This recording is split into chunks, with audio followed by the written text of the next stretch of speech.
Every logical statement has a truth value that depends on the values of their propositions. So in this case, we have propositions P and Q, and depending on the values of P and Q, we have a truth value for this whole expression. That's why we build truth tables, to see the truth values of expressions like this, depending on the values of their propositions. Well, the thing is, we often want to simplify or rewrite statements without changing their meaning. And by meaning, I mean their truth value. For example, this whole expression is actually logically equivalent to just P or not Q. If we build the truth table for this expression, we'll see that it's exactly the same as the one for this expression. That's where logical equivalences come in. Two propositions are logically equivalent if they always have the same truth value. In other words, no matter what truth values you assign to the variables, both statements will always be true or always be false together. We write that like this: P is logically equivalent to Q. Logical equivalences are useful for simplifying logical expressions like the one we've just seen, proving theorems, or designing logical circuits, for example. Let's now look at a couple of important examples. The first one is double negation. So P is equivalent to not P.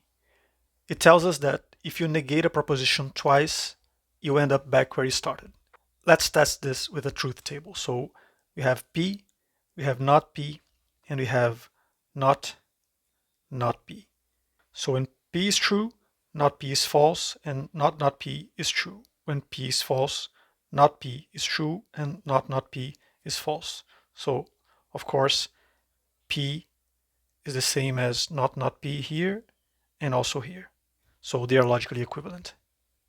Another example, this one a bit more interesting. So this is the contrapositive equivalence. It says that an implication is logically equivalent to its contrapositive. So this is the implication and this is the contrapositive. So P implies Q is equivalent to not Q implies not P. Let's look at the truth table. So we've got P, Q, P implies Q, not Q, not P, and not Q implies not P. If P is true and Q is true, then P implies Q is true, not Q is false, not P is false, and not Q implies not P is true. If P is true and Q is false, then P implies Q is false. It's the only case where this is false. Not Q is true, not P is false, and not Q implies not P is false. By the way, how do I know the logical values for not Q implies not P? Well, I'm looking at not Q and not P. So this is only going to be false when not Q is true and not P is false. It's the same that we have here. P implies Q, it will only be false when P is true and Q is false, right? So this is why this scenario gives us false. We can even fill in the rest already because we know the other scenarios will be true. But let's move on. When P is false and Q is true, then P implies Q is true, not Q is false, not P is true, and we already know that not Q implies not P is true. And finally, we have false, false, true, true, true, and true. So what are we interested in here? We want to compare the values of this column, P implies Q, with the values of this column, not Q implies not P. So we can see that all values are the same, which means that P implies Q is logically equivalent to not Q implies not P. Here are a few more useful logical equivalences. We have the identity. So for example, P and true is equivalent to P. Pay attention because this T is not a proposition, it's just the logical value true. So whatever the value of P, P and true is going to be P. Then we have what is called domination,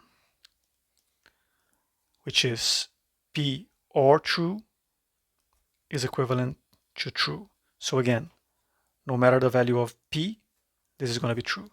And finally, I'll show you something very important, which is De Morgan's laws. We have two examples here, two scenarios, which are these. Not P and Q is equivalent to not P or not Q, and not P or Q is equivalent to not P and not Q.